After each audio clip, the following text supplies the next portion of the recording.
Hello viewers, আসসালামু আলাইকুম। আজকে আমরা বিসিএস এর সাধারণ বিজ্ঞানের 5টা গুরুত্বপূর্ণ প্রশ্ন নিয়ে আলোচনা করব, যেগুলো বিসিএস এ অনেকবার রিপিট এসেছে। সো ভিউয়ার্স, আর দেরি না করে চলুন প্রশ্নগুলো ঝটপট দেখা যাক।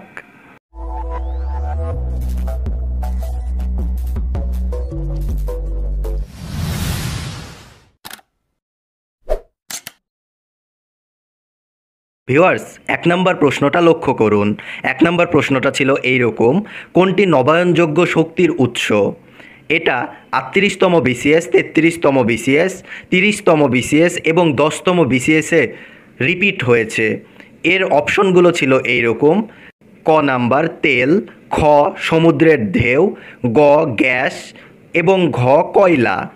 এর মধ্যে সঠিক উত্তর কোনটি? সঠিক উত্তর হচ্ছে সমুদ্রের ঢেউ। এর ব্যাখ্যাটা আমরা একটু দেখে নেই। নবায়নযোগ্য শক্তি কাকে বলে? যে শক্তি একবার ব্যবহার করলে শেষ হয়ে যায় না, যাকে বারবার ব্যবহার করা যায়, তাকে নবায়নযোগ্য শক্তি বলে। আরও নবায়নযোগ্য শক্তিগুলো আমরা লক্ষ্য করি, যেমন সৌরশক্তি, বায়ুশক্তি, পারমাণবিক শক্তি ইত্যাদি। এইসব শক্তিগুলো আমরা একবার ব্যবহার করলে এগুলো শেষ হয়ে যাবে না, বিভিন্ন শক্তি আকারে এগুলোকে পুনরায় আমরা ব্যবহার করতে পারবো।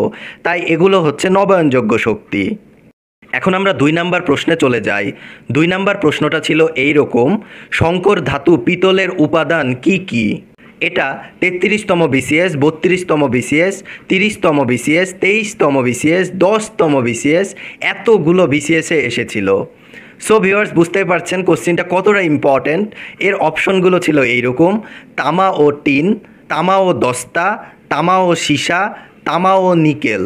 এর মধ্যে কোনটি সঠিক উত্তর? ভিউয়ার্স, বুঝতে পারছেন? এর মধ্যে সঠিক উত্তর হচ্ছে তামা ও দস্তা। কারণ পিতল একটি সংকর ধাতু, যা তামা ও দস্তা বা দস্তার অপর নাম হচ্ছে জিঙ্ক, এর সমন্বয়ে তৈরি। সো ভিউয়ার্স, এর উত্তর হচ্ছে তামা ও দস্তা। আমরা এখন পরবর্তী প্রশ্নে চলে যাই। পরবর্তী প্রশ্নটা ছিল এইরকম: মানবদেহে সাধারণভাবে কত জোড়া ক্রোমোজোম থাকে? এটা 31তম বিসিএস, 26তম বিসিএস, 19তম বিসিএস এবং 11তম বিসিএসে রিপিট এসেছিল। এর অপশনগুলো ছিল এইরকম: 25 জোড়া, 24 জোড়া, 23 জোড়া নাকি 20 জোড়া। এর মধ্যে সঠিক উত্তর কোনটি? সঠিক উত্তর হচ্ছে 23 জোড়া। এর ব্যাখ্যাটা আমরা লক্ষ্য করি। ক্রোমোজোম সাধারণত 2 ধরনের: অটোজোম ও সেক্স ক্রোমোজোম। মানবদেহে 23 জোড়া ক্রোমোজোম থাকে। এর মধ্যে 1 জোড়া থাকে সেক্স ক্রোমোজোম এবং 22 জোড়া থাকে অটোজোম। সো ভিউয়ার্স, এই সেক্স ক্রোমোজোম এবং অটোজোম এগুলা দুইটার সমন্বয়ে হচ্ছে ক্রোমোজোম। তাই আমাদের মানবদেহে ক্রোমোজোম হচ্ছে 23 জোড়া। ভিউয়ার্স, আমরা এখন পরবর্তী প্রশ্নে চলে যাই, মানে 4 নাম্বার প্রশ্ন। 4 নাম্বার প্রশ্নটা ছিল এইরকম: গ্রিনহাউস ইফেক্টের প্রভাবে বাংলাদেশের সবথেকে গুরুতর ক্ষতি কী হবে? এটা 30তম বিসিএস, 26তম বিসিএস, 22তম বিসিএস, 19তম বিসিএস এবং 15তম বিসিএসে এসেছিল। মানে 5টা বিসিএসে রিপিট হয়েছিল এই প্রশ্নটা। অপশনগুলো ছিল এইরকম: বৃষ্টিপাত কমে যাবে, নিম্নভূমি নিমজ্জিত হবে, উত্তাপ অনেক বেড়ে যাবে নাকি সাইক্লোনের প্রবণতা বাড়বে। এগুলোর মধ্যে উত্তর কোনটা? উত্তর হচ্ছে খ, নিম্নভূমি নিমজ্জিত হবে। এর ব্যাখ্যাটা লক্ষ্য করুন। গ্রিনহাউস ইফেক্টের প্রভাবে পৃথিবীর তাপমাত্রা ক্রমাগত বৃদ্ধি পেতে থাকলে মরু অঞ্চলে জমাকৃত বরফ গলে গিয়ে সমুদ্রপৃষ্ঠের উচ্চতা বৃদ্ধি পাবে। মানে সমুদ্রপৃষ্ঠের পানি বা জলের উচ্চতা বৃদ্ধি পাবে। যেহেতু জলের উচ্চতা বৃদ্ধি পাবে আর আমাদের দেশ হচ্ছে সমুদ্র উপকূলীয় দেশ, সেহেতু সেই উচ্চতার কারণে আমাদের নিম্নভূমি নিমজ্জিত হবে। এটাই আমাদের বড় ক্ষতি হবে। সো ভিউয়ার্স, আমরা উত্তর পেয়ে গেলাম, আমাদের নিম্নভূমি নিমজ্জিত হবে গ্রিনহাউস ইফেক্টের প্রভাবে।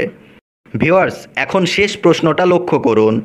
শেষ প্রশ্ন মানে 5 নাম্বার প্রশ্নটা ছিল এইরকম: রঙিন টেলিভিশন থেকে কোন ক্ষতিকর রশ্মি বের হয়? এটা 30তম বিসিএস, 24তম বিসিএস, 22তম বিসিএস এবং 16তম বিসিএসে রিপিট হয়েছিল।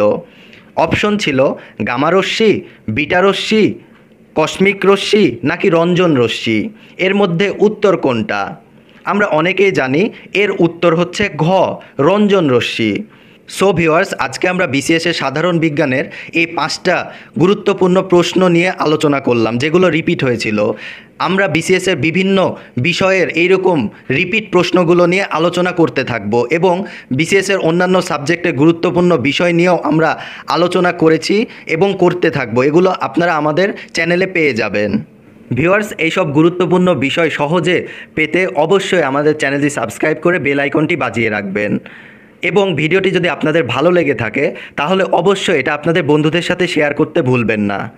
সো ভিউয়ার্স, ভালো থাকবেন, সুস্থ থাকবেন। দেখা হবে পরবর্তী পর্বে নতুন কোনো গুরুত্বপূর্ণ বিষয় নিয়ে। আসসালামু আলাইকুম।